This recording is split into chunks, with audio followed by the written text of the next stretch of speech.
देखो, इलेक्शनों में आपने जो मैं कहूंगा उस पे आपने अमल करना है। मुझे नहीं मालूम कि मैं इलेक्शनों में मैं यहाँ पर दोबारा आ सकूंगा या नहीं आ सकूंगा।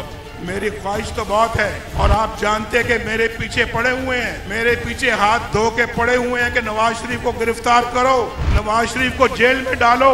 इसलिए नवाज शरीफ को जेल में डालो कि आप मुझसे मोहब्बत करते हैं। जिस शख्स से अवाम मोहब्बत करते हैं, ये लोग उनसे नफरत करते हैं, नफरत। और वो भी वजीर थे पीपल्स पार्टी के दौर में जिन्होंने हाजियों को लूटा।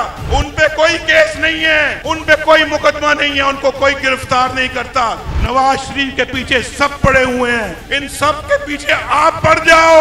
इस फैसले को बदलना चाहते हो तो फिर एक रास्ता है, वो रास्ता आपको बता दूं। असेंबली के अंदर ले जाके इस फैसले को हमें असेंबली में ले जाकर बदलना होगा और उसके लिए मुझे आपका वोट चाहिए होगा, आपका वोट।